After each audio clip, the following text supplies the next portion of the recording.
walking and talking, man. Hold on, make sure we straight. Make sure we straight there. Yeah, we back. We back up in this thing. Hold on. There we go. Bang. All right, y'all. What's up, man? Been a minute since we did our walk and talk. But it's been cold. It's been freezing here in Kansas City for a minute, like -14, -13, like all sorts of stuff, man. So, today it's like 55, almost 60. So just got my run in for a little bit, and then gonna walk and talk it out for y'all for a little bit, man. I think that right now we're probably in a good space where we can probably do this every morning. You know what I'm saying? We can do this every morning. Now, what's up, my dog Sin City? What's going on with you, bro? Happy Sunday. We're in a good space right now, man. Because I was still doing my morning kind of workouts, but I was just running, bro. I was probably in here for like 15, 20 minutes, and I was getting in and out. It was too cold. It was too cold to be in here walking and talking to y'all for a whole hour.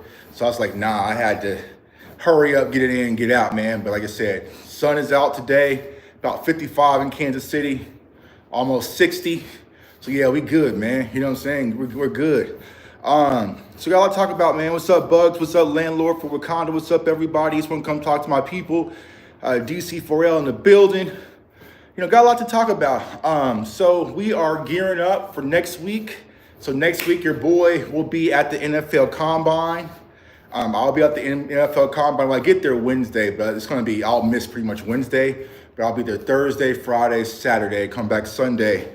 So going to get up close and personal with a lot of these prospects, a lot of interviews. I'm going to post in the community tab. If you guys, specific players you guys want me to interview, let me know.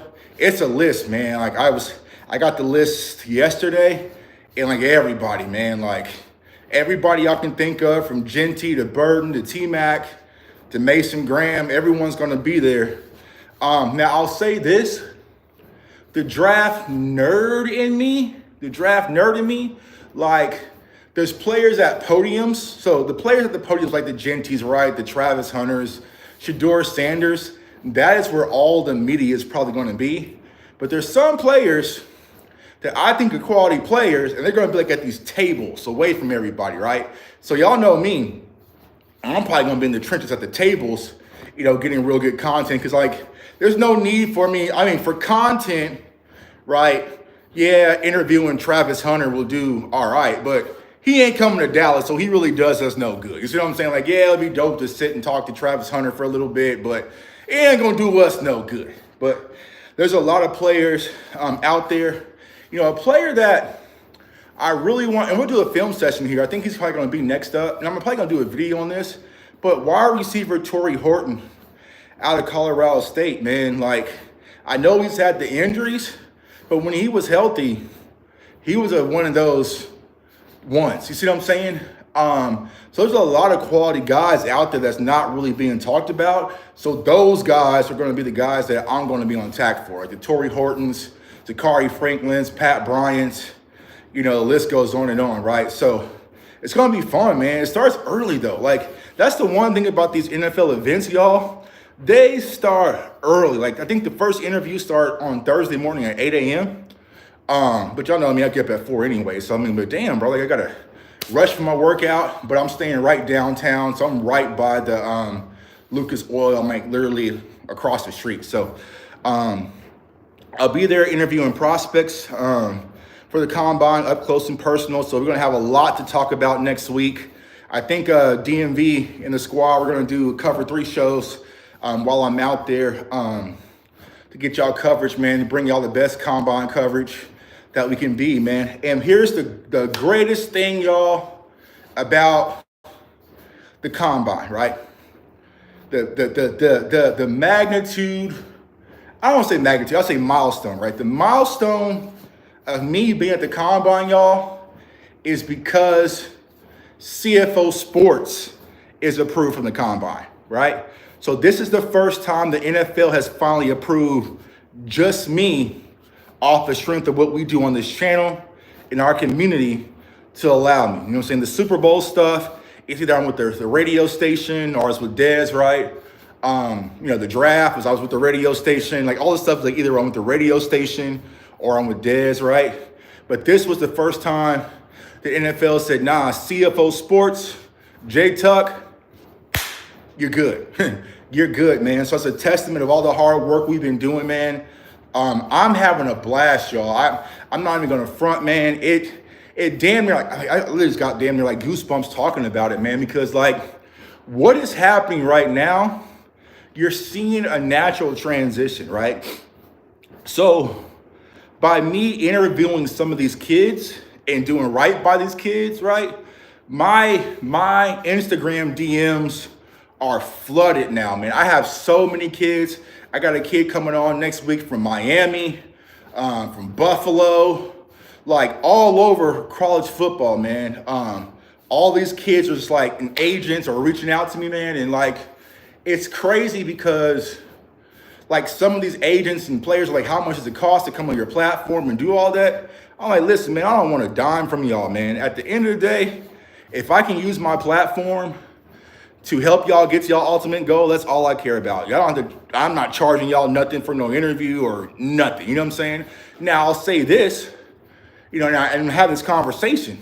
Just because I'll let you come on my platform to share your journey doesn't mean you're going to make it, right? Like there's a lot of shit that you guys have to do, a lot of work that you have to do. But if I can use what God has blessed me with to give you a little bit exposure, I'll do it, right? And I'm not sure if you guys, I'm gonna tell you guys a story because we're just vibing today, right? The kid who I had on my channel, the very first one, Kendall Paul, out of East Texas A&M corner, right? I did that interview like at 7 o'clock, right? And went real good interview. The kid was fun. I loved everything about him. I loved his film, whatnot. Excited about the player who's kind of an unknown, right? Did the interview. We locked up the interview. And then I listened to the playback, and bro, I don't know what my computer did. It like echoed everything quadruple. You know what I'm saying? Like it was damn near an unlistenable. Like it was an unlistenable interview, right? But it was like, damn, it was such a good interview. I don't want to do it again because like when you do content creation or do interviews, when you have that moment and it's just flowing, you can't recreate that and say, oh, let's just re-record it. Like you're not gonna get the same type of, you know, interaction, right? So my wife was like, what are you gonna do? And I was like, I want this interview out for this kid. Like, so I literally stayed up for that interview, y'all, until like 3 a.m. in the morning, right? And what was I doing? I literally had to take the audio file and every other word, cut the word, put a de-esser effect on it to take the echo out, raise the volume of the word, and then bring the echo back down. So I was literally cutting every word of the interview. So if you listen to the interview, it's kind of a little choppy, but I mean, it was the best I can do. But I just wanted that interview out for that kid. Like, I just wanted it for some reason, right? So I put the interview out, to those who watched it, right? Put it on Instagram, kind of talked about it, whatnot. And then 3 days later, KP, he hits me up and he was like, yo, bro, I can't thank you enough. I'm not sure what happened, but now the scouts for the Cowboys, the Dolphins, I think the Bengals, the Browns, and like 2 other teams have now scheduled to attend his pro day. You see what I'm saying? So like he got like 6 or 7 different scouts reach out to him after that interview and schedule his pro day. You see what I'm saying? So once he went on Instagram and like just thanked me, you know what I'm saying? And he had to do that, right? All the other kids were just like, yo, you know what I'm saying? So maybe it was me. I don't think it was me. It might have just been a time thing, right? But at the end of the day, like I felt a feeling that I haven't felt in a long time doing content creation. You see what I'm saying? Like to help that kid, because I worked hard on that interview. Like I was like tired, bro. Like I was trying to AI it, like that wouldn't work. But I was like, I wanted this interview for this kid so bad because, you know, he's what, 5'9", like 160 right now. But the kid's incredible, y'all. Like the kid is incredible. He's probably gonna run like a 4.2. He's probably gonna be one of the fastest corners in the draft. And he had over 135 tackles. Now, people will say, it's East Texas A&M, like who cares, Tuck? But people understand, like sometimes you just don't get opportunities. Like he played with Lou Takes, my dog Lou Takes, right? And they also have another wide receiver who went to Arkansas that played with Lou, who's 6'6", right? And we'll talk about him shortly as well. But it's like, just because you come from a smaller school doesn't mean you can't ball. You see what I'm saying? It doesn't mean you can't ball. You just don't get that type of opportunity. What's up, Action Jackson? What's going on with you, bro? So, I just found this kid's film on a random night, and I was like, I see it. You know what I'm saying? I see it. Like it's there, right? So for me to be able to get in contact with him, bring him on my show, all the adversity that, that interview went through to make it happen, then it made it happen. And then now scouts are reaching out to him to give him an opportunity of a lifetime, man. That means the world to me, man. And it's like, I can't stop. You know what I'm saying? Like I can't stop. So it's like, having so many prospects reach out to me for interviews and agents and all sorts of stuff, man. So it's just a big blessing, man, of, giving back. Sometimes gotta give back tenfold. And, a lot of these kids, man, they have some talent, right? And, what I think about, y'all, case in point, like Ryan Fornery, right? So I had the kid, Philip Wilder, the offensive lineman that I have. That was the recent interview, right? So he went to Southeast Missouri before he went to Cincinnati, right? So Ryan Fornery, who we drafted last year, wide receiver, went to Southeast Missouri, right? Now, a lot of people didn't know who he was. You see what I'm saying? I kind of did. Like I knew about him, but I didn't dive way too deep because there's way too much going on. But then it hit me. My college wide receiver who I played football with in college was Ryan's wide receiver coach. You see what I'm saying? And so soon as we drafted him, I called Matt, like, yo, bro, we got your guy. And he was like, he told me everything about Ryan. He told me this, he told me that, you know what I'm saying? Like, and everything. So I'm thinking like, there's guys out there that needs the exposure. You see what I'm saying? Like Travis Hunter doesn't need me. Ashton Genty doesn't need me. Luther Burden doesn't need me. Mason Graham doesn't need me. But the Marquise Bells do. The Ivan Paces do. The Wanye Thomases do. You know what I'm saying? Like those guys could possibly use us. You see what I'm saying? And they're going to have some impact, right? So, that's what I really want to bring to the table is give you guys exposure to draft picks that not everyone's talking about. You know what I'm saying? That not everyone's talking about because they kind of just fly on the surface. So my idea is when we get to day 3 and the casual fans are like, oh, this is boring and, we're going to be locked in. You know what I'm saying? Bro, we're going to be locked in day 3 because we're going to know what's still on the table. You see what I'm saying? So that is my job. You guys can mock draft day 1 and day 2 perfectly fine. You just watch college football, you'll be all right? But day 3, that's for the people who really love it. You see what I'm saying? That's for the people who really, really love it and it's really locked in. And I want you guys, you know what I'm saying? Now think, if the Cowboys draft this corner who's 5'9", 160 out of East Texas A&M in the 6th or 7th round, what are most Cowboys fans going to say? Who is this guy? I never heard of him. Why did we get him? Oh, that's a horrible, because they're not going to know. Y'all, on the other hand, be like, nah, bro, he's only 5'9", but he plays outside corner, inside corner. He's a strong tackler. He can also play free safety. He has some interceptions, and he ran a 4.2. You know what I'm saying? And he ran a 4.2, and he's actually from Dallas. You see what I'm saying? So you guys are going to be in the know. So that's kind of, my excitement for that. You see what I'm saying?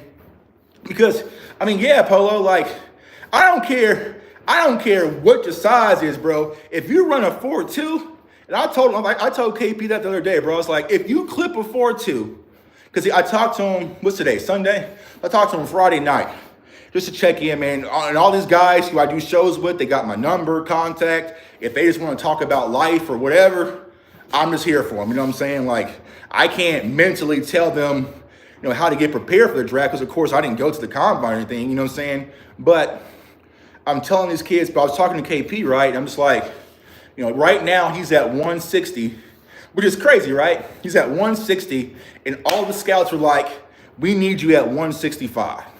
We need you at 165. I'm like, listen, bro, when you get on my age, putting on the extra 5 pounds is easy work. You know what I'm saying? Easy work. He was like, yeah, man, I'm trying, bro. I'm trying to get to that. I'm trying to gain those 5 pounds. Like, listen, bro, if you need gaining 5 pounds, trust me, Tuck can help with that. Shit, I gained 3 last night just going out to dinner with my wife and kids. You see what I'm saying? So it's like, I hate these kids with their metabolism that just burns. And like putting on 5 pounds is a damn challenge. You know what I'm saying? But it's like one of those things, man. So I'm trying to talk him through it. I'm like, listen, bro, all you got to do is go out there and just play your game. Do what got you here. He's been coached by Coach Prime. He came up playing for Deion's team. So like, these kids have talent. They're just unknown. So I'm excited. Like I said, I got one kid from Miami. Shit. There's gonna be so many interviews dropping, y'all. Trainers are coming on. Salute to Rock Carmichael. If y'all haven't caught that Cover 3 show we did the other day. So many nuggets out there with Rock Carmichael. Got some other trainers, wide receiver trainers, coaches. And so what this is doing, man, is like, not that I'm abandoning the Cowboys community, but it's giving me new breath, new opportunities. You see what I'm saying? Because it's just football, right? It's just purely football, just watching film and just analyzing the player. That's why I feel like the draft stuff as of now is just pure, right? Just pure, right? Here's a player. Here's what they do great. Here's how they can help a team. Here's what they need to improve on. And that's it. The tight end, Harold Fannin. Yeah, there's a lot of tight ends, bro, that's not being talked about. And y'all know me. So tight end day is... So here's another thing. I got to get 2 phones, man. I got to get 2 phones because I need 2 phones when I'm out there. So I'm about to go buy me a brand new cell phone. But I think tight end day is Friday, right? Or it might be Thursday, Friday or Thursday, right? But there's a lot of tight ends that are not being talked about.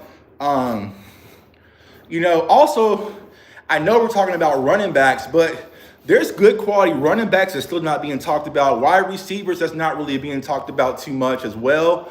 The defensive tackle pool is deep, but there's a lot of edge rushers that are not being talked about, and also corner. You see what I'm saying? So there's a lot still on the table that I don't think people are even looking at. Now, of course, when it comes draft season, to be honest with you, it's like I kind of put my headphones on and block everything out because you don't want to get swayed one way or another.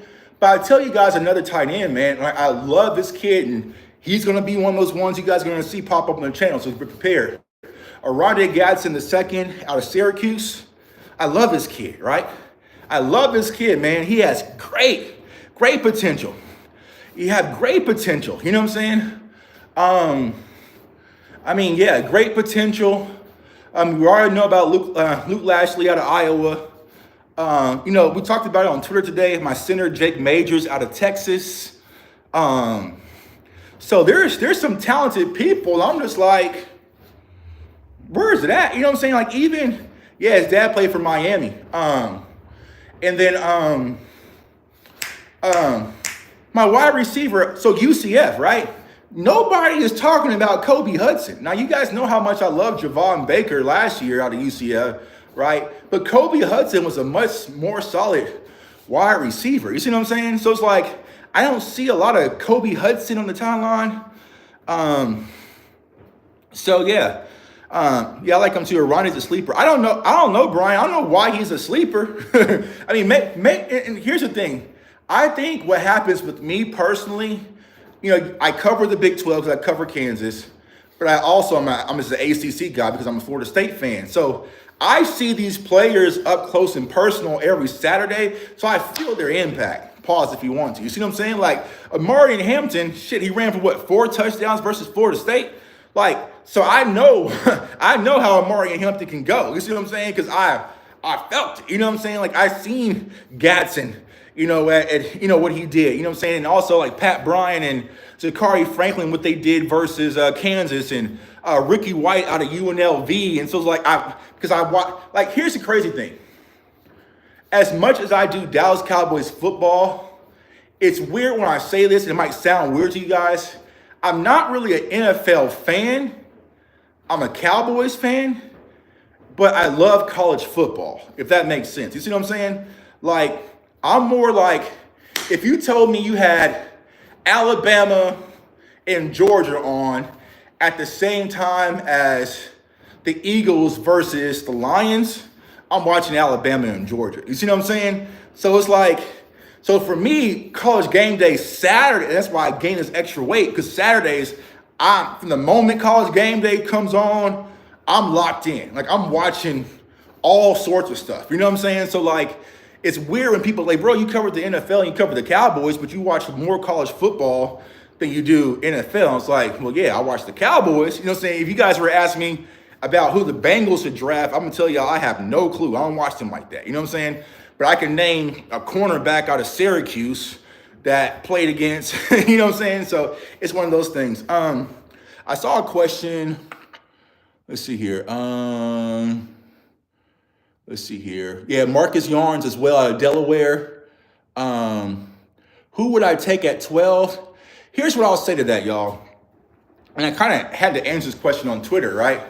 When we do these mock drafts, I want you guys to remember it's a mock draft simulator. Like, because honestly, the PFF mock draft is kind of the worst one because their rankings are drastically off. But, you know, it's just user friendly. But it's really just to help fans get like flashcards, right? You kind of keep going through these players. You click on them to kind of look. So you start just to remember the names and build muscle memory, right? So I posted this draft I did today where I just did a trade back or whatnot. It was clean as hell, you know what I'm saying? But people are like, oh, you're not going to be able, bro, it's just a simulator. It's like Madden, right? It's just, you know what I'm saying? Like, relax a little bit. Relax, right? Now, if you're telling me at 12, it really depends on two things. The number one thing, it depends on what we do as far as free agency is concerned, leaning gut, right? Here we are gearing up for free agency. We'll see. Now, the draft I posted on Twitter today was if we re-sign Rico, and I feel like that's the first domino. Like, if we sign Rico to $6 million, $7 million, I would say you guys might as well just kiss the Genty thing away. But also, Cowboys Nation, what I want to prepare you guys is for, there's a lot of talk, and I'll pick up more because I'll be nosy as shit when I go to these types of events. I think Genty's going before 12, y'all. I feel like Genty is going to go before 12. You know, I just think that he will because, one, running backs are at a premium. We know what he did in Boise. We know what everyone said Bach and watch Saquon and Derrick Henry do. And plus, teams know we can't let the Cowboys get that. We can't let the Cowboys get that. You know what I'm saying? So I can see a situation where it's kind of like with Pitts, right? Did the Falcons really need a tight end? No. But they were just kind of, shit, I'll just grab him. You see what I'm saying?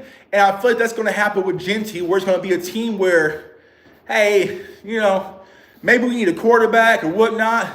But hey, we might not be able to get a quarterback in this draft.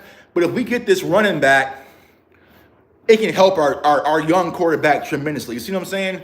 So I would be kind of shocked if Genty slid all the way till 12. You see what I'm saying? Yeah, Polo, you might have to go get him. Now, what's up, One Hand Bandit? Yo, Tuck, Graham and McMillan are at 12. He was getting me personally. If T-Mac is on the board at 12, y'all, me personally, I don't give a damn what's left. Like, I don't give a damn what's left. If T-Mac is there, bro, you go get that and you're good, right? No knock to Mason Graham. He was one of the first players we broke down film on. And I think Mason Graham's phenomenal. But instant impact, now, bam, it's McMillan. Clearly, if that was to happen, it will be a CeeDee Lamb type impact on our team. This kind of goes to the title of today's video, right? One, first-year head coach, right? Even though he's put together a phenomenal staff, there is going to be a lot of bumps in the road when it comes to Brian Schottenheimer and this team. Let's just be honest, right? Two, Dak Prescott coming off an injury. Three, Trayvon Diggs knee surgery. Four, right? We got Overshown probably going to miss a majority of next year, so you can pretty much redshirt him. 5, Micah Parsons probably going to hold out to damn near September 1st, right? So there's a lot of just stuff when it comes to this Cowboys team this year that doesn't just say success, right? It doesn't just breathe success, right? But what is one way that we can overcome that is if we draft 2 to 3. I would say 3. I think we need 3, right? If we draft 2 to 3 players that come in and have an instant impact electricity that ignites this franchise and ignites this team. You see what I'm saying? And y'all remember like how, getting Dak and Zeke, right? That Dak and Zeke type impact where it was like, okay, we were getting Romo back. We drafted Zeke. I personally don't like the pick. I wanted Jalen Ramsey, but it's what it is, right? And we drafted Ezekiel Elliott. And what really happened? We had this player come fresh out of college, and no matter what you did, you couldn't stop it. You see what I'm saying? You couldn't stop it. You see what I'm saying? It was just like, it didn't matter. It didn't matter if we put a rookie quarterback out there. We had this player, Ezekiel Elliott, number 21. There was not shit you can do about it. You see what I'm saying? And it just changed everything, right? It changed the mindset of the team. It became tough and dark and gritty. And, you had Dez on the perimeter. You still had Jason Witten, and he had a rookie Dak. So that impact, that instant impact, it changed things, right? I feel like there are certain players in the first round, T-Mac is one, Genty would be one, where it's just instant impact. Oh, shit. You know what I'm saying? Hey, man, I know the Cowboys got Brian Schottenheimer, and I know they got a whole new defensive staff, and I know they lost Zach Martin, and they probably lost to Marcus Lawrence, but oh, shit, bro. They got Genty, dog. They got Genty, bro. So we got to prepare for that. But how do you prepare for that? We got CeeDee Lamb too. I don't know. You know what I'm saying? So it makes teams lean back in their chairs a little bit, right? And then you can still go get another wide receiver in the second or a running back in the second, right? So let's say the Cowboys went and got McMillan, right? T-Mac. Boom, we going crazy. Our live stream is going crazy. We get T-Mac. But let's say the Cowboys then say, you know what, Tuck? I see your mocks, bro. I see you, Trill McClay. We're not done, Tuck. We're not done, Tuck. And they turn around in the second and they get Judkins or Henderson or Devin Neal or some shit. Hey, hey, the needle's gonna scratch. You know what I'm saying? It's gonna scratch a little bit. You see what I'm saying? So it's like you can have an impact in this draft where it's just like, okay, now we listening. You see what I'm saying? So I feel like that's the way that it's going to have to be. If we kind of go into this draft, we re-sign our guys, bring in 1 or 2 outside guys, kind of a name that we know, but you know what I'm saying, they're kind of long in the tooth. And we go into this draft and we get guys who are futuristic, like, hey, in 2 to 3 years, they're really going to have some impact. We're screwed, y'all. We are screwed. We are screwed. It needs to be nuts on the desk, Will McClay. Nuts on the desk, Will McClay. You know what I'm saying? Put nuts in the chat if you have to. We need nuts on the desk, Will McClay. That's what we need. Because I feel like the last 2 drafts, it was kind of like, I understood Mozzie, but I knew Mozzie wasn't going to be ready like that. He wasn't even ready like that at Michigan, right? Same thing with Tyler Guyton. I tried to tell you guys it was going to be a progress. You know what I'm saying? Like, it's going to be a learning curve, right? So I feel like a guy like T-Mac, you put him out there with CeeDee Lamb and say, good night. Good night. Someone like Genty, you put him out there, good night. What you going to do? You going to stack the box? Okay, cool. You know what I'm saying? Yeah, Mozzie still ain't ready. Where are we going? Year 3 for Mozzie? Year 3 for Mozzie, 3rd defensive coordinator, 3rd line coach. I don't know. You see what I'm saying? But like, Mozzie, I understood it. It was stop the run. But I knew it just didn't fit. I mean, hell, Dan Quinn even told you. Dan Quinn even told him, that's not really what I like. And Stephen Jones, he says, well, we know this was not what Dan normally likes or what he wanted to do. Mike McCarthy was like, man, I want to go get me an offensive tackle. Jerry and Steven said, Will, what do you want? Will said, Mozzie. You see what I'm saying? It's like, all right, bro, whatever. You see what I'm saying? So, I feel like we need to go get instant impact. I know everyone's talking about the trenches and defensive tackle and, right guard and whatnot.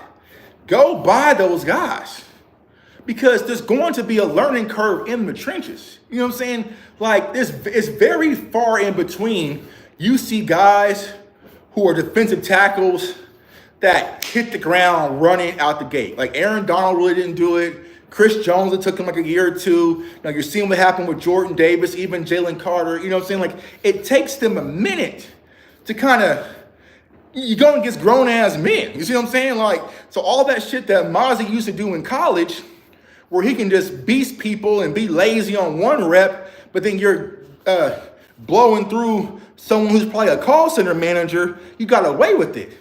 And the NFL, these are grown-ass men. Zach Martin been doing this since I don't know when. You're not going to come in the game and just beat someone like Zach Martin around. You see what I'm saying? So I would go buy some guys to do the grunt work, But my weapons, my energy, my battery packs, you can draft those guys. You can go draft those guys. You see what I'm saying? A battery pack, right? Zeke was a battery pack. Dak was a battery pack. CD was a battery pack. Micah Parsons, a battery pack, right?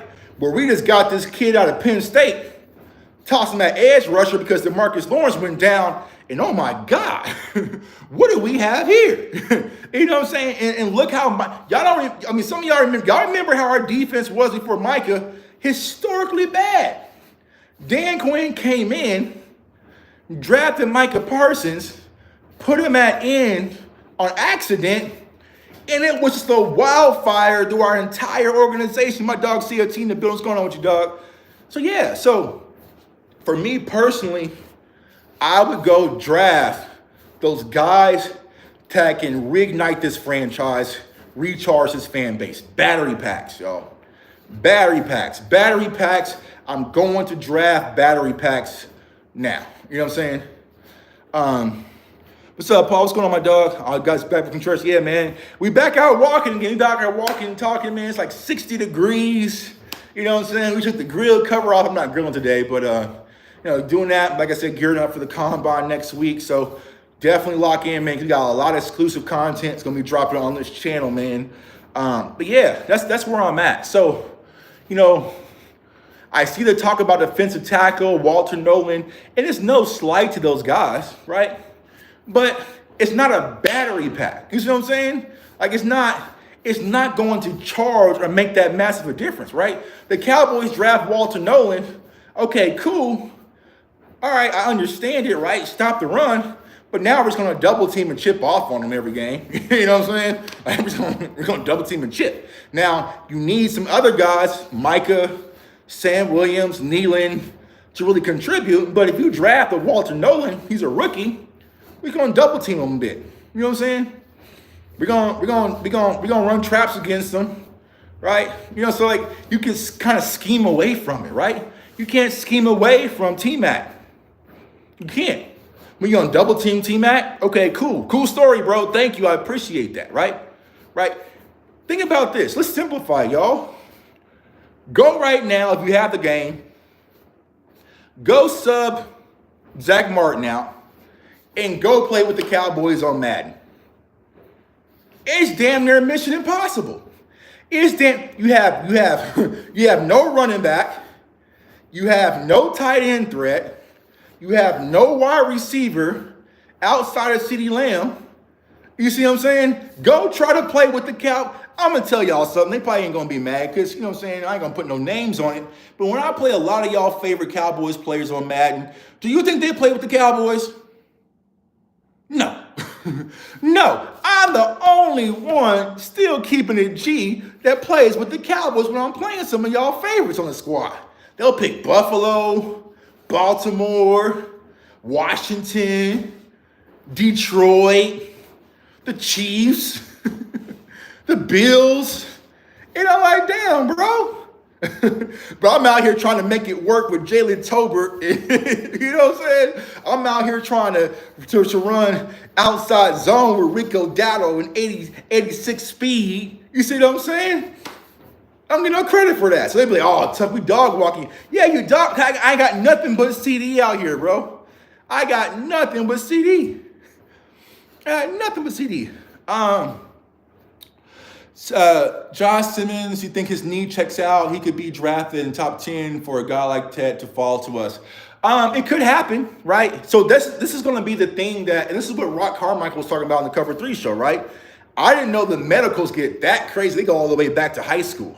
You see what I'm saying? So, I mean, damn. So, there's going to be conversations, right, for medicals. There's going to be guys who come just kind of go to the underwear Olympics and impress us that can slide up, right? I know a lot of people talking about could Jalen Walker do it, so I think it's going to be this is where the fun starts, right? But I think offensive tackle, it depends on Simmons, and also the kid, what's his name? It's out of Missouri, right tackle of Missouri. Manuba or something like that. I'm forgetting his name, right? Out of Missouri, right? I know he's like 6'3"-ish, right? But he's a solid right tackle at the college level, but it depends on his hand size and his arms and all that, if they view him as a tackle or a guard. Now, 6'3" honestly feels guardish to me at the NFL level. Because like the difference is,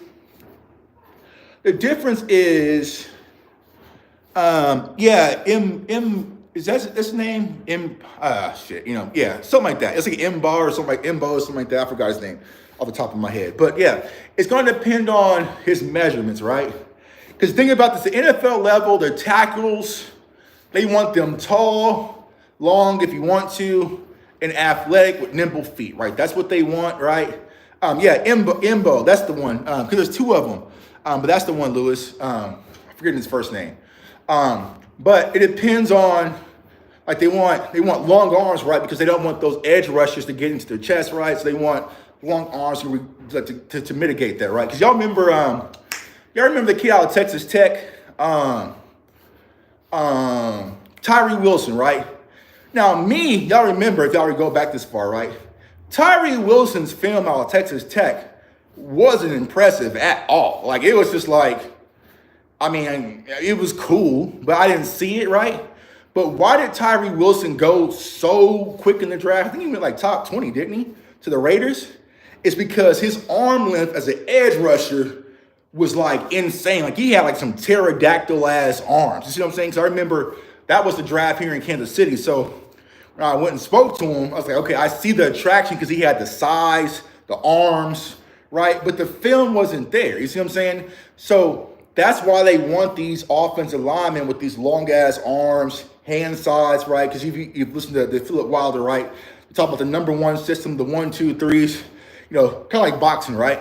So they want the hands, they want all that stuff. So if the guy out of Missouri doesn't measure well, then it could put a premium on Simmons to move up. Yeah, he went 8. Yeah, he went 8. You know what I'm saying?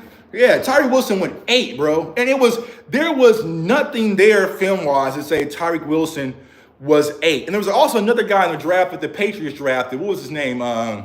White, whatever. Y'all remember how he kind of shot up a little bit, right? What's his name? I forgot his name, right? So if it depends on how these tight or tackles measure, and if they get coined as tackles, then they could push into the top 10. You see what I'm saying? Or top 11, right? Where some of those guys y'all talking about could flood his back, right? But they measure as guards, it can be a little different, right? Think about Rashawn Slater, right? Rashawn Slater was a phenomenal tackle at college, but But I think because of his measurables, he was kind of viewed more as a guard, so it kind of allowed him to drift outside the top 10. Yeah, Keon White. Yeah, Keon White. Yeah, Keon White, bro. I was like, bro, what are y'all watching? You see what I'm saying? What are y'all watching when it comes to Wilson and Keon White? Like, I don't know. You know what I'm saying? I got some extra film or something. Like, I don't know. So yeah. Let's see here. I want a tall wide receiver. We get too many short guys. So, like I said, David, what we'll know is free agency will tell us, right? So if we don't re-sign Brandon Cooks, we lose Kevontae Turpin, then it opens up everything, right? But here's my concern, right? And this is, Tuck, don't ruin the fun. Don't ruin the fun. I feel like the Cowboys, when it comes to an X wide receiver, shout out to Dez, right?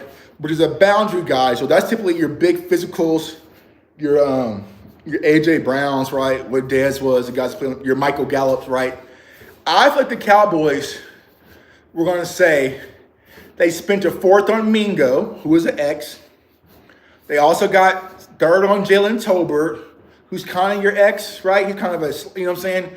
I feel like the Cowboys, if they're going to be lazy as hell, are going to say they already have their X wide receiver, right? So the bigger, Ryan Flannery, exactly. So you got typically 3 X's that the Cowboys have already kind of spent on. So if they're going to be lazy, they are going to say they already got the X taken care of, right? Which concerns me because I really don't feel like they do. But right? So I feel like they're going to say, hey, out of Mingo, Flo, and Tolbert, they feel like they got their X, right? So I know people mention like Savion Williams, Matthew Golden, the guy kid out of Iowa State, Higgins, like those guys, right? They might be off the board. So they might look for a Z guy, right? A Z guy is more kind of your hybrid that plays the field side. Because CeeDee Lamb, he's interchangeable. I know that people want to coin him as a slot guy. He plays in the slot, but he can also play out wide, right? So they'll probably look more Z body types. So if you're looking for Z slot body types, even though Burton played primarily in the slot, he can still play outside as a Z. You're looking at the Burton body types. You're looking at the Emeka Egbuka body types. You're looking at Tez Johnson's a little bit smaller. You're looking at those kind of guys, right? The shiftier Zay Flowers S type of guys. Because I feel like the Cowboys are going to feel like they're good at X, right? David. Yeah, Egbuka or Luther, right? I feel like if you're looking for your field shifty slot guys, now it comes down to preference. If you saw the Emeka Egbuka film I did on the channel, definitely check that out. But Emeka Egbuka, if I'm putting on the Dallas Cowboys hat, right, Stephen Jones of how we currently like to do things, kind of just think of it from that standpoint, right? He's the perfect fit. He's the perfect fit for the Cowboys' current culture and mentality, right? A guy's going to come in. He's used to playing second fiddle to a Marvin Harrison and JSN and, Jeremiah Smith, right? But still talented, shifty route runner, is going to get open, 4.3 yards of separation per target, like all that, right? Very Dak friendly, go out there, not say much, do your job. He's the perfect fit for the current Cowboys culture, right?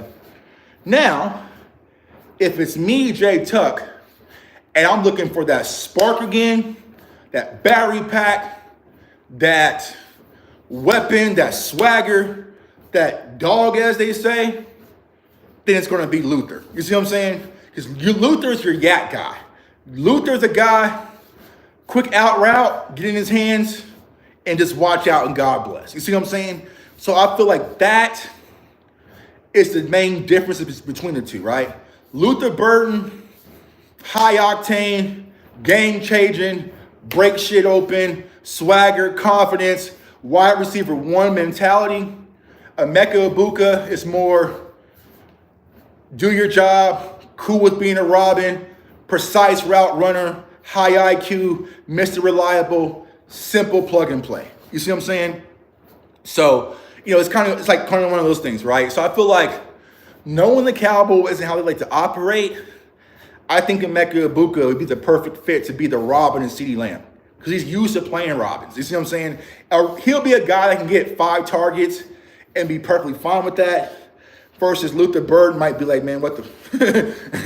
Luther Bird might be like, 5 ain't gonna cut it. You see what I'm saying? So yeah. Who would help Dak the most? Who would help Dak the most would be Emeka Egbuka. Yeah. If it's Dak, right? Because the one thing about Dak is Dak will accept a lot of bullshit, but the one thing Dak won't accept is you not being where you're supposed to be. You see what I'm saying? You're not being where you're supposed to be, right? And he mentioned that. Y'all remember like when Dak was like, damn, Dak, dog. Dak, bro. Do y'all remember when Dak was like advocating for Dennis Houston? You see what I'm saying? Y'all remember when Dak was advocating for Dennis Houston? And Dak advocated for Dennis Houston and even had Dennis Houston as a starter. Have y'all seen Dennis Houston since? But Dak wanted Dennis Houston out there on the field, right? Crazy. Damn, they were doing Dak dirty. Right? But why did Dak love Dennis Houston so much? Right? Because Dennis Houston was just where Dak wanted him to be. And Dak said that. He was like, man, I love Dennis because he doesn't think much. He doesn't ask much. He is just where I need him to be.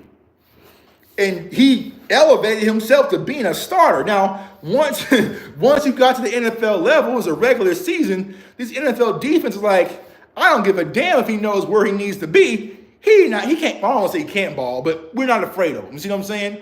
So I think that if Dak is going to have to make his pick, if Brian Schottenheimer gives Dak film on Emeka Egbuka and film on Luther Burden, Dak is going to go with Double E. Easy. And we played Tampa week 1 and got exposed. Yeah, that was the end of it. Then he went to practice squad. Then he got cut. And I don't even know if he's in the league anymore. You know what I'm saying? I don't know. He probably isn't. You know what I'm saying? So yeah. Tampa said, okay, that's a cool story, bro. But yeah, that ain't gonna work.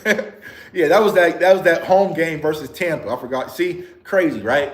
So I would say Double E would fit Dak more than Luther, but Luther's a lawn wire, y'all. I love this kid. Y'all know I'm a Kansas guy, so for me to advocate for someone from Missouri, that's like me advocating for an Eagles fan. You know something like, because y'all think the Cowboys and Eagles beef is serious.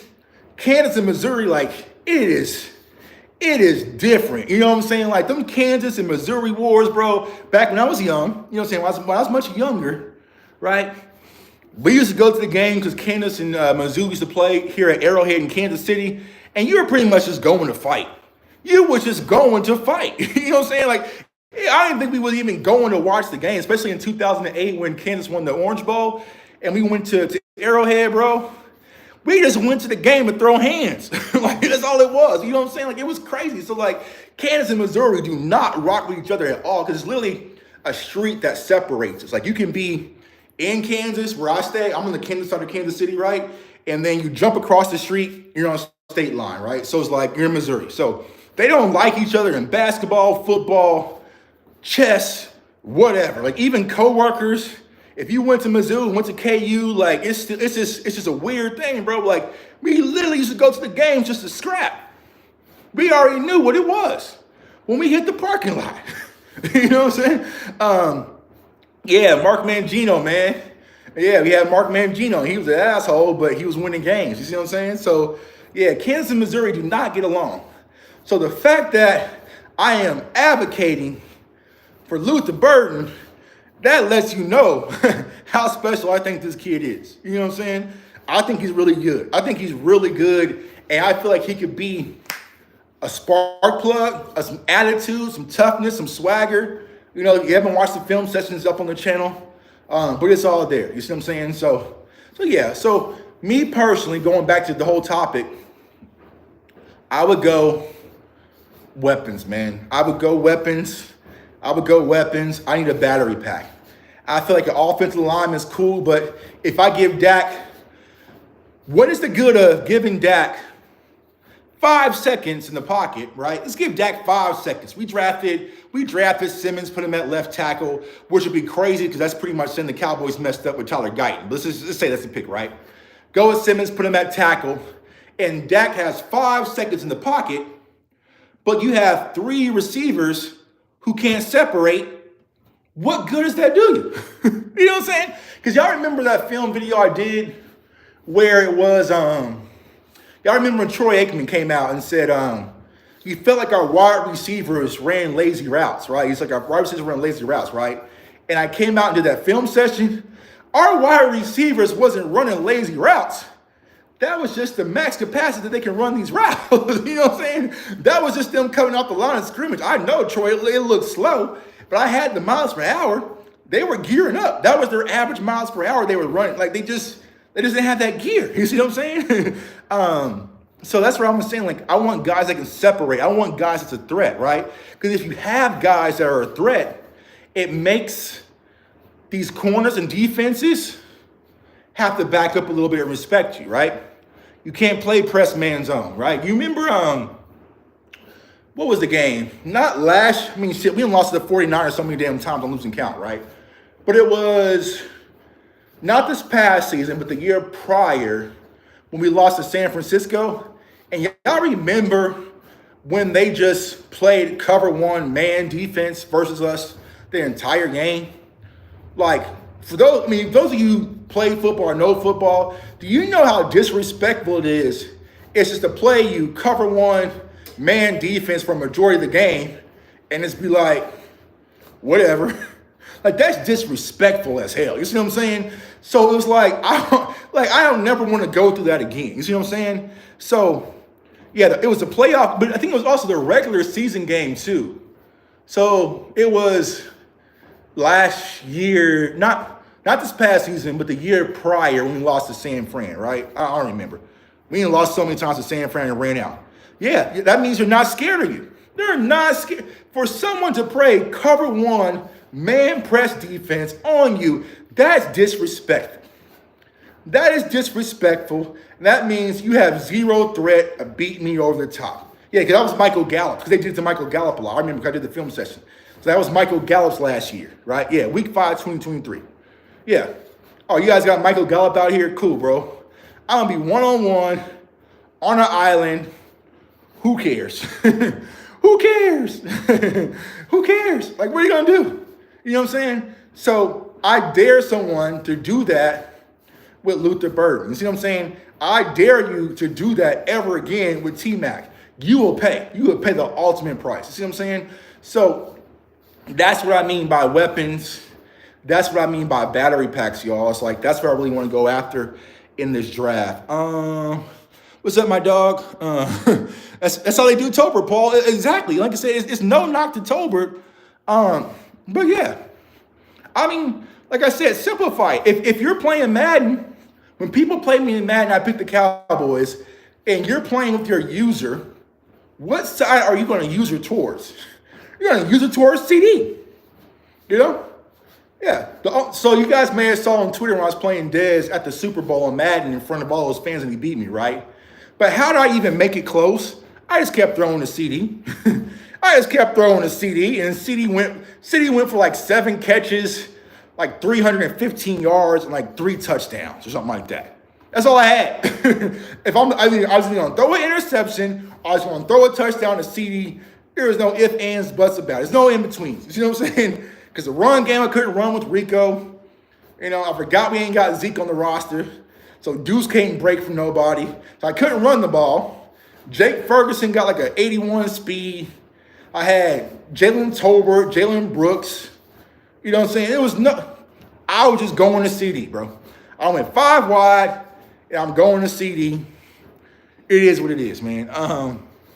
Hampton or Johnson, running back between the two for you, Tuck. Me personally, I'm a Hampton guy, but it's all flavors of ice cream. I like Amari Hampton slightly more than I like Caleb Johnson. And like I said, once again, it's probably going back to that impact. I felt it. See, yeah, Paul, Lamb went crazy, and I still got blown out. I still got blown out because there was nothing else I could do. You know, because one, Defensively, they wouldn't let me put Deron Bland back in. And then who else? Yeah, so I couldn't put Diggs in or Bland in. So I had all those random corners out. I didn't know who my corner was. And see, did he play with the Cowboys? No. Who did he play with? He played with Washington. You know what I'm saying?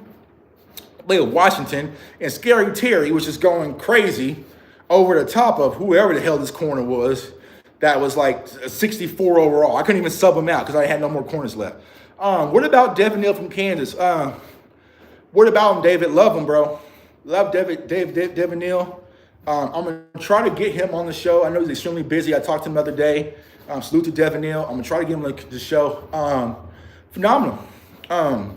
You know, he is a kid, and it's not just because I cover Kansas. Like, you know, I seen it earlier. I seen like 3 years ago. Like, you can go to the tweets. I'm like, yo, this Devin Neal kid is crazy. Like, I have a Devin Neal jersey in my closet I bought like 3 years ago because I knew this kid was going to be special, right?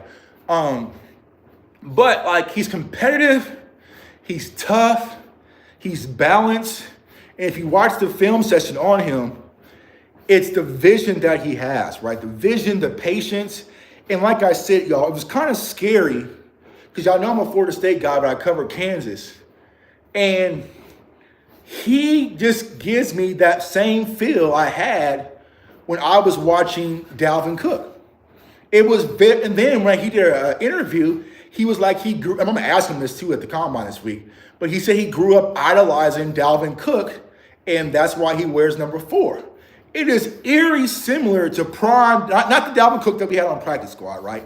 But for prime Dalvin Cook at Florida State feels very like Devin Neal at Kansas, right? Now, the main difference is, and we'll talk about this week, is when they switched their offensive coordinators, because Coach Andy Z went to Penn State, so then we got Coach Grimes here at Kansas. Coach Grimes didn't use Devin Neal in the passing game at all. Like, at all. Like, I was like literally screaming from the press box, like, yo, like, give him the ball out in space. Like, let him go, right? So I think that's going to be one of the things that if he demonstrates that, his route running, and nothing too crazy, right? Swing passes, screens, you know, stuff like that, the combine. I would be shocked if Devin Neal slides up the top 3 rounds. I would be shocked. I would be shocked because, like I said, someone mentioned it earlier, the Colorado game, right? So the reason the Colorado game was so crazy is because so Kansas University is in Lawrence, Kansas, like 20 minutes away from my house, right? So he's a hometown kid. Me personally, I don't know why he returned, but I know why he returned because he would have been my RB1 last year if he came out. And I was saying this like last year, right? But he returned to Kansas because we all know Kansas isn't a football school. You know what I'm saying? But the way our basketball team is playing, shit, that might change, right? But they won another day. But Kansas hasn't been known as a football school.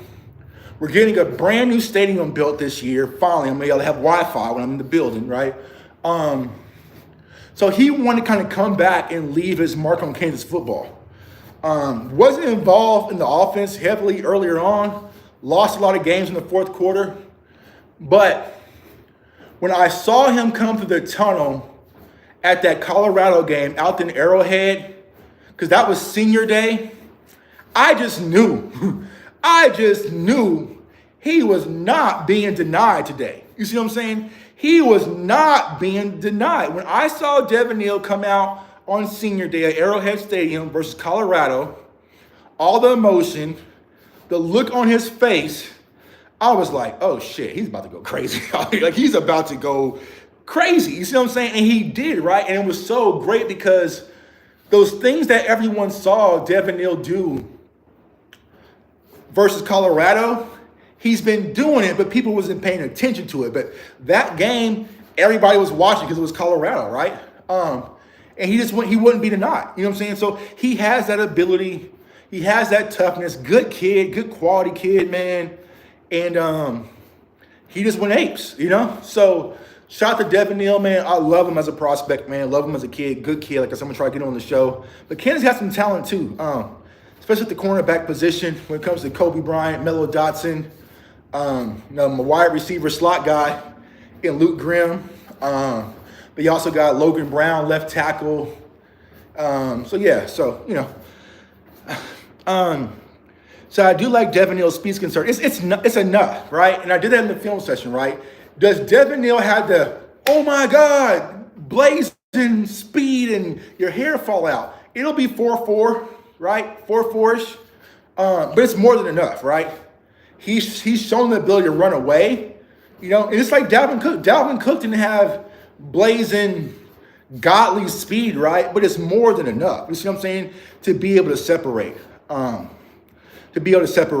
Yeah, but he's a good, yeah, exactly, David. He has a good contrast of balance, speed, and power, too. He runs with some pop.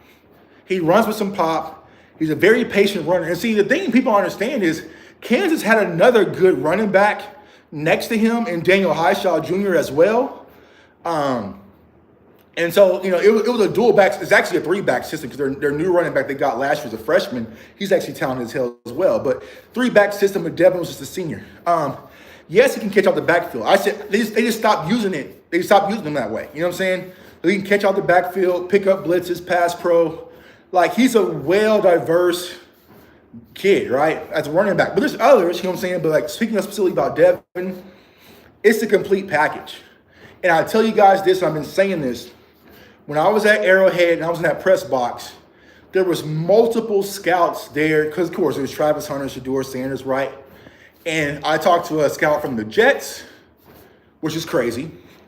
Talked to scouts from Minnesota, scout from Washington, a scout from New England, and where was the other one? It was like an NFC team, right? And when the game had started, I thought they were all be looking at Travis Hunter or whoever, right? All of their computers was Devin Neal. It was Devin Neal. Like I was being nosy. I do nosy shit, right? So I was like sitting screen pictures like Rome and DMV, like, bro, like, damn, these niggas don't need, I'm sorry, my bad. These dudes don't need no more running backs. You know what I'm saying? Like, they don't need no more running backs. Like, why are the Jets over here scouting more running backs? You see what I'm saying? And so I'm sitting here talking back and forth. I'm like, bro, all these computers had Devin Neal. You know what I'm saying? Like, bro, y'all don't need no more running backs, bro. Like, can I get one? You know what I'm saying? Can I get one, dog? Oh, you know what I'm saying? I'm sitting here like, why are the Jets? I'm like sitting right there in front of the Jet scout, and he's just, Devin Neal, taking notes. Pull out his binoculars. Devin Neal. Bro, y'all just drafted Braylon Allen. You got Breece Hall. You got Isaiah Davis. Bro, you're done with running back. Y'all just being greedy at this point. You know what I'm saying? But he's that good. He's that damn good, and I'm glad the world got to see him on display. So my bad, y'all. You know what I'm saying? The real Tuck comes out sometimes. Shout out to Tuck, bro. You put in that work, man. I appreciate y'all, man. Like I said, I have fun doing it. I'm excited, y'all. I'm excited to go to this combine. A lot of people are like, oh, man, we got to go to this event and go to this event and this event. Like, it's crazy when I say this, but it's like all the events and the socializing and all the shit that goes along with these things, I really don't like doing. You know what I'm saying? Like, I'm really there for the football, bro. Like, I'm excited to, like, I'm gonna be there. If the interview started at 8, I'm probably gonna be at the building like at 7 o'clock. Ready to interview, ready to get my notes done, like all that stuff. Like all the hanging out and partying late night and all that shit. I mean, that's cool, bro. But it's like, I'm here to talk ball and research ball. You know what I'm saying? But people like, oh man, you need to go to this event because this is where all the scouts and owners are gonna be and yada yada yada. I'm like, bro, I'm cool. I'm cool on it. I might pop out to one or two, you know what I'm saying, just to show face and shake hands real quick. It's like, man, I'm trying to get these interviews. I'm trying to talk to these kids. I'm trying to, get my mental notes and, see them up close and personal and do that stuff. You know what I'm saying? Me sitting around. Yeah. So we'll see, man. But I'm excited. I've never been to Indianapolis before. My first time, but it'll be fun. It'll be fun. Like I said, not the most important, but the good part is it's us, y'all. CFO Sports, man. It's CFO Sports. It's not that I had to get it through so-and-so and this so-and-so and so-and-so and so-and-so. Like, nah. I told people moving forward, If they're not approving me and what we are building in our community, then I don't want it. You know what I'm saying? I don't want it just because I'm on ESPN radio here in Kansas City, and then I got to abide by what the director wants me to do and ask these players Chiefs questions and all sorts of stuff. Like, nah, bro, I'm doing it on my own accord moving forward. The best move the Cowboys can make, you get a 4th round pick back, Tuck. A simple trade up. They can probably do a simple trade up. It depends on how far into the 4th round you can do. Or what they could do is a trade back to gain a 4. You see what I'm saying? They can trade back. So they kind of do like they did last year, right? When they traded back, got Tyler Guyton, got the extra pick. Was that what third round we got? Yeah, third that we got last year for Cooper Beebe or whatnot. So you can get creative, but here's my concern with that, y'all. If you try to get too cute, you'll mess around and swing and miss. You know what I'm saying? You'll mess around and swing and miss, trying to be too goofy. Because think about this, right? Think about like the Giants, someone the Giants, right? Think about them trading back in that draft, missing out on Smitty. They missed out on Rashawn Slater. They missed out on Micah Parsons and ended up with Kadarius Toney. You see what I'm saying?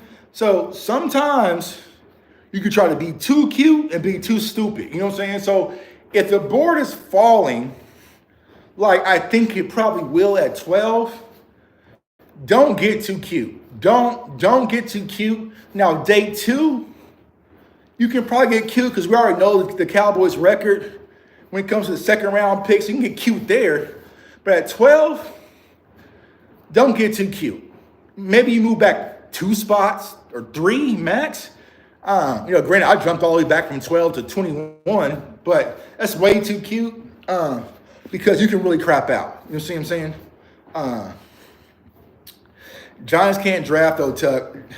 But see, the thing is with that, JC, if the Cowboys was to trade back, let's say to 24, right? That's going to put them in offensive lineman territory once again, right? That's going to put them in that situation where you might have a 2nd round grade on a guy, but don't feel like you can get him in the 2nd round because of where you're at in the 2nd. So you reach back, right, and got him earlier. That's what they did with Mozzie, right? They felt like Mozzie they had a 2nd round grade on Mozzie. Not sure who scout that was. They had a 2nd round grade on Mozzie. We're not going to judge anybody.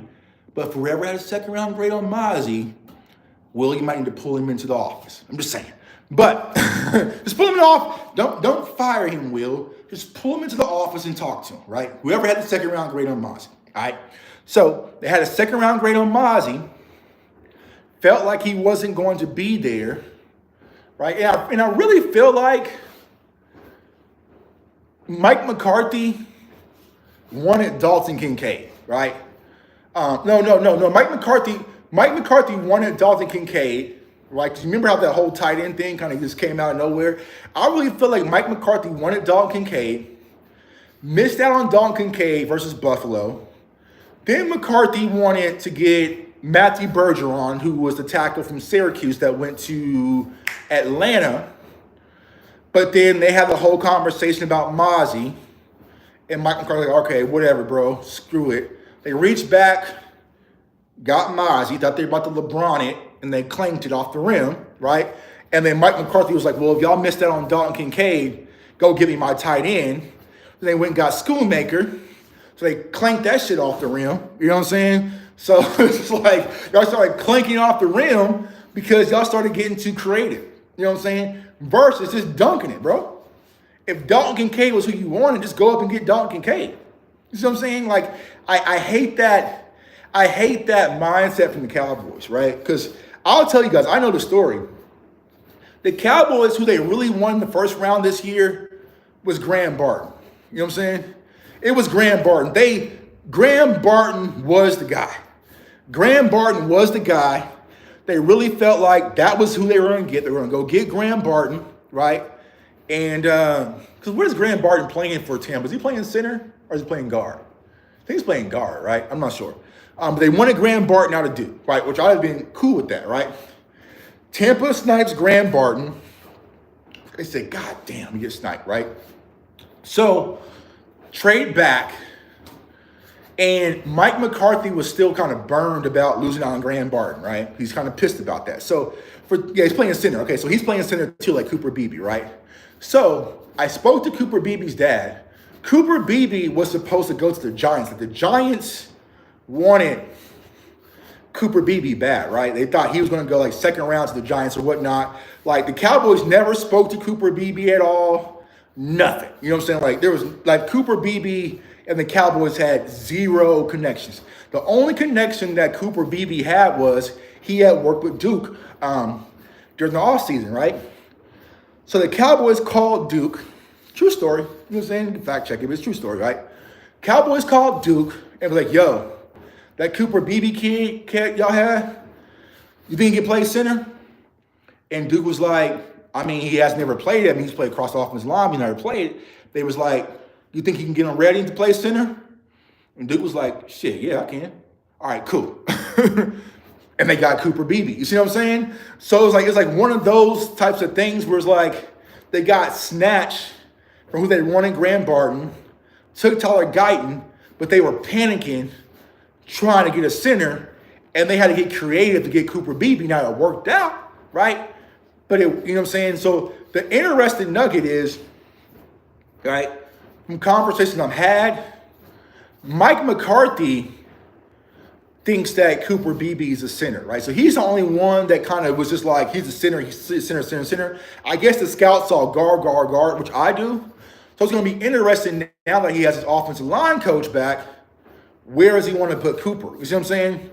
Now, I feel like Cooper's fine at center, but I will say this.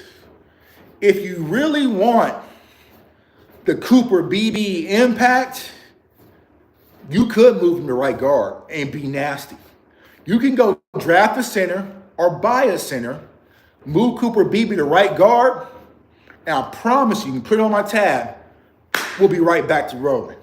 We will be right back to rolling. You see what I'm saying? So that's just one of the things I'll kind of say with Cooper Beebe. So if you guys keep seeing me mock like Jake Majors out of Texas at center, you're like, why do you keep taking the center? I was like, bro, you can go get you a nasty-ass center, put your nasty-ass right guard back to his true position, and just get back to nasty-ass football in the trenches. You have Tyler Smith, right? Jake Majors, who's nasty or filthy. There's other centers out there as well.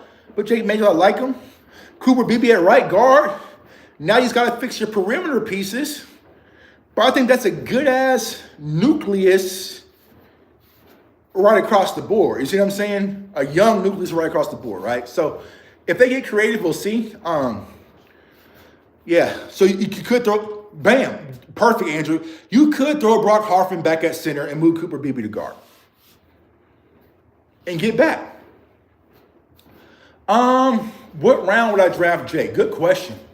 Because I had this conversation, like the mock drafts have him going like in the 5th and 6th round. I don't think that's going to be the case. You know what I'm saying? I don't think it's going to be the case. I would say he probably wouldn't last no later than 5th. If that, I think he'd probably go in the 4th. So my dog Lou's in the building. We're doing offensive line talk, Lou. You know what I'm saying? Doing offensive line talk, Lou. But let me ask Lou this. Let's go to a guy who's played the position. Lou, when you watch Cooper Beebe, do you see more center or do you see more guard? Because I feel like he's learning to play center and he can grow into that. But if you want the true rawness of Cooper Beebe, and remember we were watching all those highlights and Cooper Beebe pushing people in the dirt and all sorts of stuff, right? And Lou will tell you guys this. It's a lot easier to do that when you don't have to be the quarterback or the brain trust of the offensive line. You see what I'm saying? You don't have to worry about getting the snaps right and, reading the hat counts. Now Dak does a lot of that, right? But, if you can take that mental process away and just say, listen, we want you to go be nasty and filthy, I think you can let him go be nasty and filthy at guard. But yeah, I think I agree. I see, and I think that's the hard part, right? It's like with Tyler Smith, right? Like Tyler played tackle right? But he's a damn good left guard. But he would have been perfectly fine at the left tackle position. You see what I'm saying? So it's kind of, it's kudos to those players that have that talent, but it's like, it's where the premium value is. You see what I'm saying? What's up, Big Curse? What's going on, bro? What's up, Jay Tuck? Keep grinding, shining, brother. DC4L. Appreciate that, dog. We're going to keep moving forward. Keep moving forward and keep rocking. Cooper B hit the ground running at center, but I'm curious to see him at guard. Yeah, that'd be I just want to see it. Just let me get a little peek. Let me get a peek. You know what I'm saying? Yeah, so I don't want to lose another year from him to relearn. That's all I worry about. True. But, it's going to be a different offensive line coach, possibly different offensive line philosophy. He already knows this coach's philosophy, and he was already comfortable in that Kansas State offensive line philosophy. So technically, he's going back to what he already knows. You know what I'm saying? Technically, he already knows what he did. He already know. You know what I'm saying? So it should be easy like walking a bike. Kansas State offensive OC who coached people in college, I imagine he will have a big hand in the decision on where he plays. Yeah, I agree. Because Cooper Beebe, the first year I scouted him, right when they played the Deuce year, he was at left tackle. Then he played left guard. So he played left guard, left tackle, right tackle for Kansas State. So he played all across the board his senior year his last year at Kansas State, right? No, he's not going to play tackle in the NFL level, but I feel like he could play center or guard, especially with his coach coming back. You know what I'm saying? Yeah, I hate that they didn't play. Yeah, because normally they do. You know what I'm saying? They normally do. But hey, if that's the one silver lining I can say with losing Mike McCarthy is that we lose Mike Solari. I was Mike Solari'd out. Just didn't feel it. Gray Zabel on the third. Honestly, bro, I don't think Gray lasted the third, bro. From what I'm hearing he might shoot up, bro. He might be like second round, honestly. I'm hearing a lot of talk when it comes to Gray Zabel, to be honest with you. Yeah, he's good. He's so good. I would not be shocked if we're sitting there on day one and his name gets called. Like I said, it really depends on next week how these measurables come out and how does the tackle market get viewed. You see what I'm saying? Because if these guys' arms start coming up short or their feet start getting a little stagnant, the actual tackles, like, what's my guy from West Virginia? Like, those guys are going to probably move up the board a lot faster. This might sound a little nuts, but I'm wondering if the new offensive line coach and staff would try shifting guy into the original position at right tackle and flip Steele back to left tackle, or at a minimum have Austin compete for a job. And Zabel's the North Dakota kid. I don't know. Like I said, here's the thing, y'all, and here's why. Because a lot of people have been asking me, like, Tuck, man, you haven't been doing much content on the coaching staff. Because right now, bro, it's just like job interviews. Like, we've all been hired for a brand new job, and your coach, your manager asking you want to work a week. So you're saying all the right things. Yeah. Oh yeah, we're gonna be violent, hitting all those buzzwords: tough, physical, violent, hardworking. Dominant. You're using all those buzz ass words, bro. I want to see it put to action. I want to see it put to action. Don't buzzword. So many people are like, oh man, I love this offensive line coach. He says we're going to be physical. We're going to run the ball and be tough and dominant. Bro, show me. Show me. Week six. You know what I'm saying? I'll see it week 6, bro. I'm not getting too excited about this coaching staff until I see them week 6. I am not jumping out the window for another defensive coach, third time in 3 years, say, oh, we're going to use Micah Parsons as a chess piece, only for him to line up off the edge damn near 70% of the time. Don't lie to me no more, dog. I just want to see it. So when you say, oh, we want to run the ball, Week 6, Paul. Week 6. I promise y'all, once we get to week 6 and we look tough, dominant, physical, violent, we will do a video on that, right? But if I come out and see, man, we kind of look soft. Hey, man, or we ain't running the ball enough. You know what I'm saying? Hey, what happened? You know, I'm not falling for that. I'm not. No, sir. No, sir. Not me. So there might be other people on Matt Eberflus's scheme and what he's going to do to unlock, bro. I will let you guys know about Matt Eberflus's scheme week 6. I ain't doing the camp superstar stuff when so-and-so had a great catch at camp today and he's going to be next. Week 6. Week 6. Week 6. Week 6, we'll talk about camp. We'll talk about camp superstars in week 6, bro. I don't want to hear none of that. Y'all remember Kalen Carson? Kalen Carson duped me, dog. Kalen Carson duped the shit out of me. Kalen Carson, you got me, bro. He hoodwinked me. Kalen Carson was out there strapping shit down at Oxnard. I was like, oh, we got us one. And then I did the film study. Y'all remember when he played against Keon Cohen in Florida State? And I was like, oh, man, this kid's out here bagging. Bro, them lights came on. They were literally just picking on you. You know how crazy that is for a quarterback to line up versus the Dallas Cowboys and see number 21 and be like, we're going at him. We are going at him. We are going at him. We are going at number 21 for the Dallas Cowboys. That's just disrespectful. You gotta come up off that. I need Kalen Carson to get number 15. You know what I'm saying? Number 17, something like that, bro. But that 21, no disrespect. You gotta come up off that 21, dog. Ain't no way. 21, yeah, 41. Give him number 41. You know what I'm saying? Number 14 or something, dog. You cannot wear number 21 in Dallas. And that was just like, yo, we coming at you. Derek Carr was like, oh, number 21? Oh, shit, we got us one. We got us one. We going right at him. I forgot. What was the wide receiver for the Saints that was tearing shit up earlier in the season? And I remember I did the film session. Like, listen, I got to watch out for this kid because if he gets over the top, they're going to let it. Come on, dog. Nah, not number 21. Not number 21. You cannot. Shaheed. Yeah, Shaheed. I knew. I literally did the weekly film breakdown. Like, listen, we have to stop him from getting over the top, right?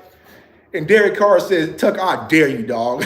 I dare you, dog. There's nothing you can do. And then it was Shaheed right over the top. And you saw 21 trailing. You know what I'm saying? I saw way too much back in your jersey, bro. From the sideline angle, dog. You gotta come above that. Earn it back. If DeMarvion Overshown has to earn number 0, shouldn't he have to earn number 21? Why are we just tossing out 21 just like it's candy on damn near Halloween, trick or treat? You know what I'm saying? Overshown damn has been lights out. He can't even get 0, but 21 is just like, oh, okay, you want it? Here, you have it, dog. Here, you know what I'm saying? 21? Nah, bro, you can't just get 21 like that. You can't get 21 like that. You probably got to put in 3 years, 4 years of dominance. You can't move the switch to 21 until your second contract at least, dog. We ain't just tossing out. No, sir. No, we ain't gonna disrespect Prime like that.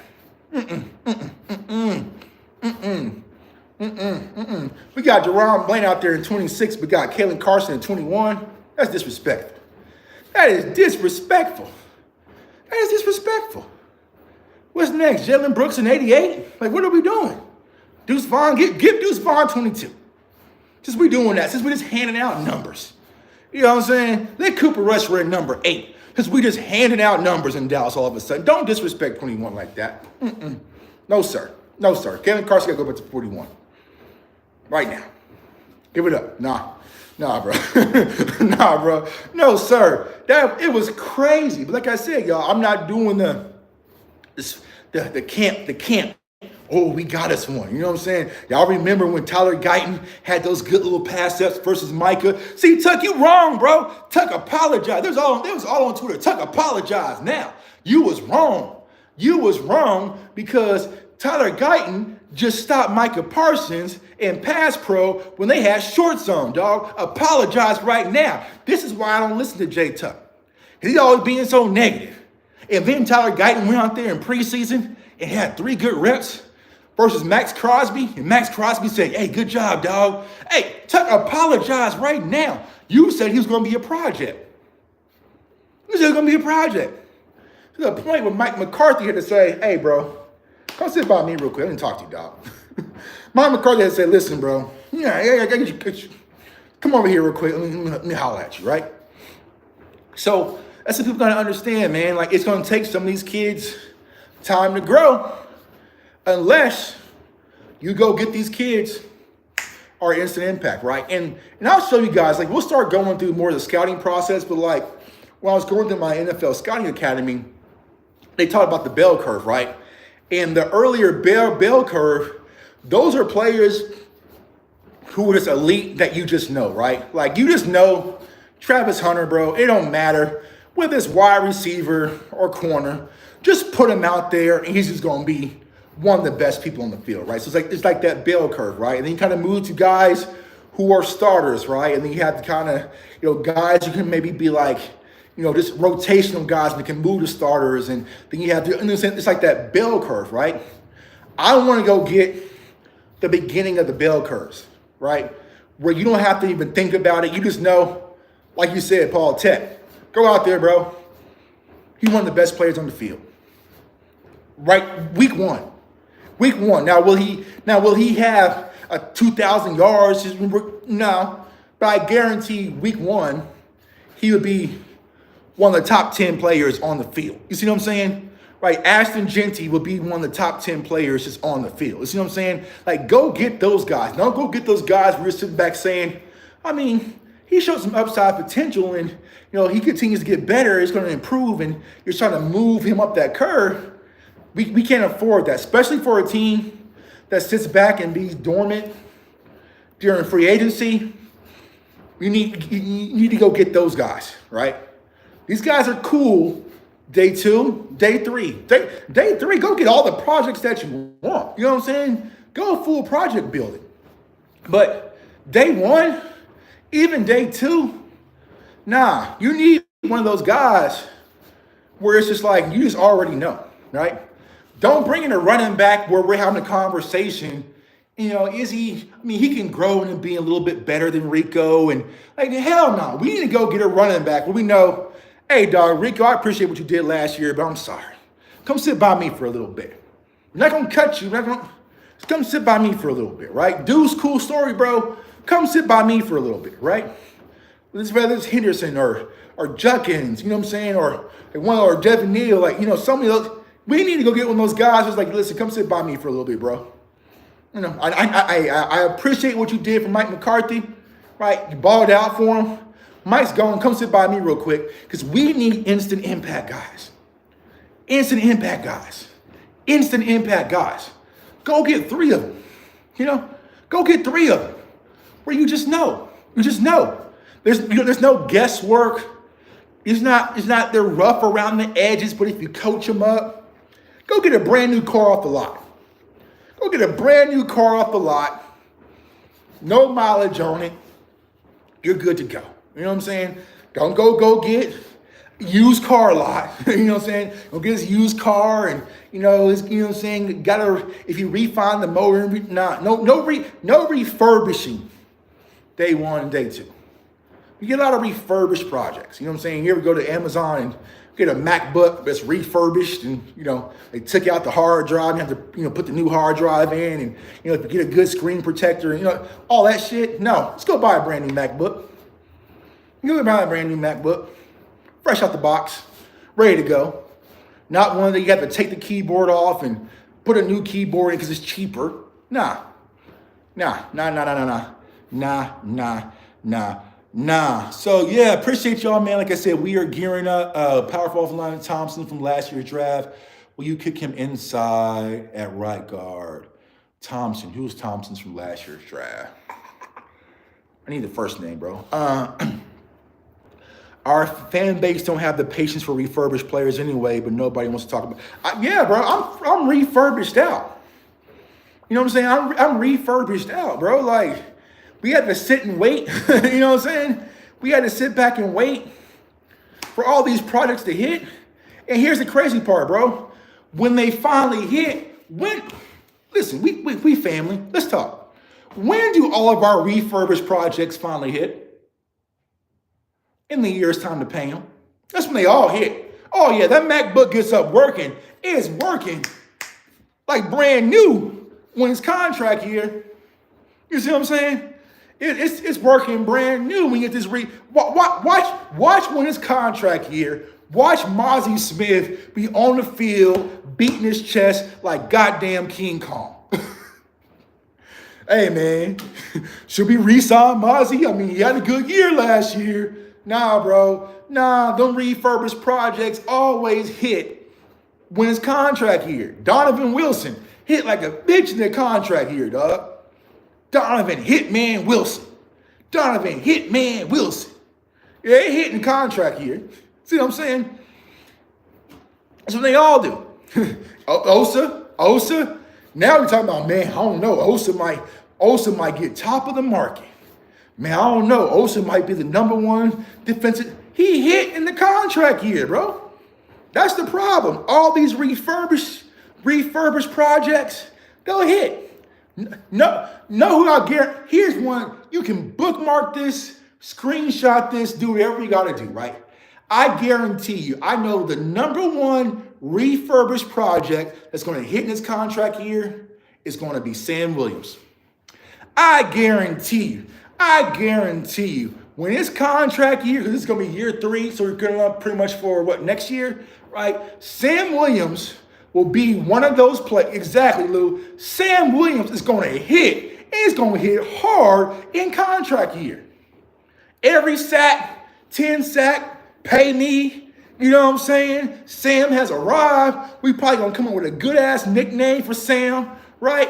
In the contract year.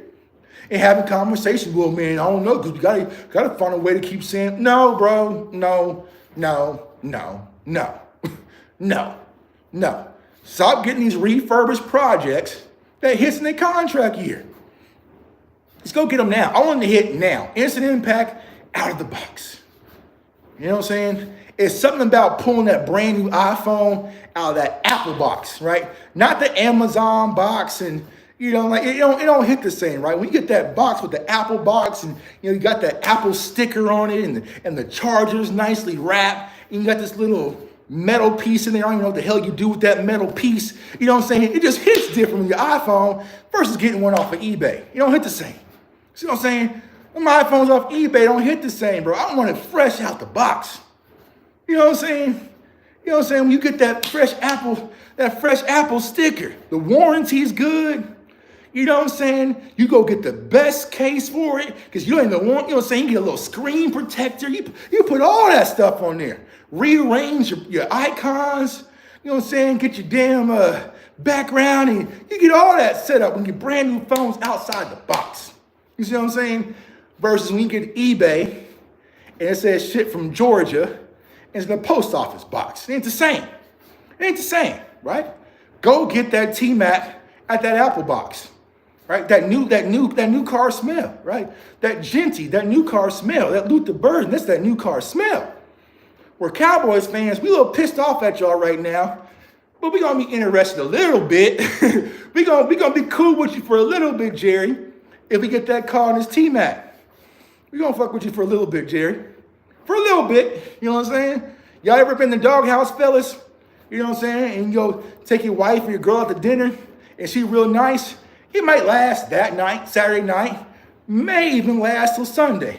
Then Monday, she gonna bring up that old shit again. You see what I'm saying? That's how we gonna do. But damn it, that Saturday and Sunday night is peaceful. You know what I'm saying? Jerry, make it happen. They'll make it happen. Yeah, we talk shit about Jerry in front office and Stephen Jones and should have went all in and missed out on Derrick Henry. Go get me T-Mac. I'll set up for about a week or two. I'm gonna have all the T-Mac film breakdowns. You know what I'm saying? We're gonna do all the T-Mac film breakdowns. We're gonna do all, you know what I'm saying? We're gonna do all that. You know what I'm saying?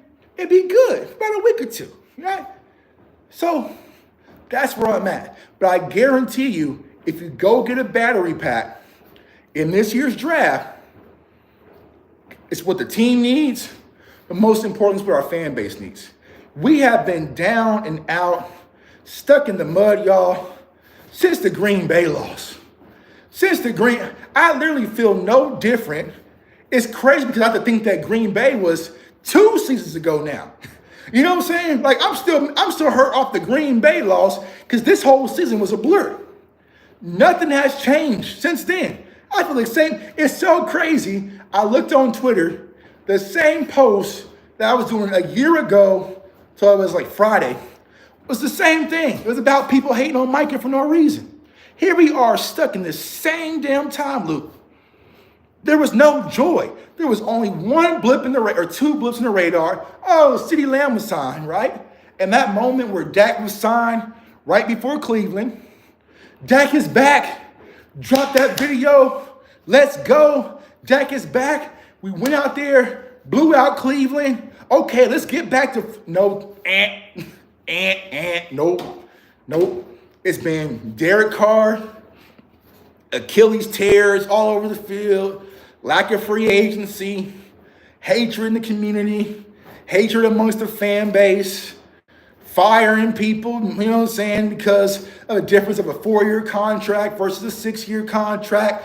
Like, it's just, we are stuck in the mud, and the only way that someone can finally give us a push out would be is to hit in free agency and hit in the draft.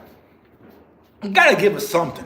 You gotta give, we always, when things are bad in Dallas, I'm gonna dip out here because I know my wife's probably killing me because they're getting her for dinner. When things are bad in Dallas, they'll give us a sacrifice, right? When we lose or something's going bad, they'll fire somebody, right? They'll sacrifice somebody, right? But how about just give us a reward? You know what I'm saying? Like, why not just give us something to get us excited again? Me firing Mike McCarthy wasn't like, okay, you know, we fired Mike McCarthy, y'all, we were back. No, that was just a selfish sacrifice. And to be honest, y'all really wanted to sign him back. Y'all fumbled that. The Cowboys pulled a Randy Gregory and Mike McCarthy. So don't act like, oh, you know, it's because of Mike McCarthy and his losses. And no, you wanted him back, bro. You blocked him from talking to Chicago, right? You know what I'm saying? It's like saying, oh, I don't want a girl, but you know what I'm saying? But I didn't want her talking to other guys. No, bro. If you don't want her to talk to other guys, you want her. You see what I'm saying? It's the same thing with the Cowboys. You didn't want Mike McCarthy talking to Chicago because ultimately you wanted him. You messed up and fumbled that. But okay. But if you're going to go out there and really show the fan base you care about winning, that, you know, this is what we're seeing as not acceptable. We have to sit back and watch I'm going to say this quietly, right? Because I know we got Eagles fans to watch the channel. Here's how dumb Eagles fans are. The Eagles fans don't even realize how special what they've done really is. They really don't know what they accomplished and how special what they did really is, right? And I'm not sure if I want to say it because I know we get some Eagles fans in here, but they haven't even realized what they did is special, right? And because of this reason. Think about the Eagles' 2 Super Bowl championships. Who did they beat? Who did the Eagles beat for their 2 Super Bowl rings? It makes it special, y'all. It really does. It's sickening. Now, a lot of them haven't even thought about that. I haven't seen it, right? But a lot of them have. That'd be like if Dirk beat Jordan and then turn around and beat LeBron for a championship, bro. You know what I'm saying? Like, you couldn't say shit about Dirk no more. If Dirk beat Michael Jordan and the Chicago Bulls for a championship ring, and a few years later turned around and beat LeBron in the heat for a championship ring, you couldn't say shit about Dirk. I don't even think Eagles fans have realized that yet. I don't even we don't keep that on the tuck, right? We don't keep that on the hush, right? If they start figuring that shit out, we might be in trouble. You see what I'm saying? But we had to sit back and see that. You know what I'm saying? We had to sit back and see that. You can't give us, we're not accepting, oh shit. Oh shit. Uh-oh. Shut the super chat. He said, go Eagles. God damn it. I knew there was one lurking. And he gonna go back and tell everybody, hey, you know what Tuck just said? It's not about, come on, bro. Come on, we've been through enough. Appreciate the super chat, but damn, I knew one of y'all was watching. I knew it. But yeah, so we had to sit back and see that giving us we got to sign Micah off season is not going to be good enough, right? Re-signing our guys and putting, he's back on social media. It'll be cool, right? Jordan Lewis, I hope Jordan Lewis comes back. He's back, right? Wanye Thomas, he's back. Devontae Turpin, he's back. You know, the little blue graphics they put out. That's going to be cool. That's not going to be enough. We need new car smell, right? We need a new car smell when it comes to this team in this offseason, and it's up to the front office to do it, man. So I appreciate y'all for tuning in. Walking Talks, like I said, tomorrow morning we back at 4 a.m. Probably be like 4:30-ish, around 5, because I'm running first, and I don't want y'all to talk to me while I run, but get my run in. It's nice. It's warm. You know what I'm saying? I'm actually sweating today and shit. So we're going to do the Walking Talks every morning. This week, I will be at the NFL Combine starting, Wednesday. Wednesday night, we'll go live while I'm at the Combine in the hotel. Thursday, we'll do content at the Combine, interviews. I'm going to post in the community tab. If there's players y'all want me to talk to and interview or ask specific questions, let me know. I'll see, because the window is tight. Like, they have like teams, like it's like running backs. So it'll be like 12 running backs. They'll come out and they do interviews for like 20 minutes. Then they'll go off, do drills. Another team will come in, running backs, boom, boom, boom, 20 minutes. So it's like, it's going to be nonstop, right? But if there's people that, like the Cowboys, I'm sorry about that. That's all good, man. Appreciate you. So if there's guys you guys want me to talk to, like, yo, Tuck, we need this interview, right? Let me know. Y'all want to ask questions? You know, some players, I'll just ask a question straight from y'all. We'll do that. And then Combine, I think we're going to do cover 3. Next week as well. I'll talk to the guys. And also got some interviews with some other prospects going on. Like I said, some play for the Hurricanes. Another one from Cincinnati. So all over, man. So we're going to keep working, keep doing what we do best, man. Got Cowboys content. Keep having fun, man. But I appreciate all the support, everyone for rocking with the channel. And we're going to keep things moving, man. You know, whatever happened last week, we kind of spoke about it. And that is what it is. I'm not addressing it anymore. Moving forward, we're just going to talk football and do what we do in this community. I can't control other communities. I can only control what we do in ours. And here at CFO Sports, we just talk football, and football really matters, man. So I appreciate y'all. I want everyone to stay safe, stay blessed, stay encouraged, and I'll see y'all in the morning. Peace.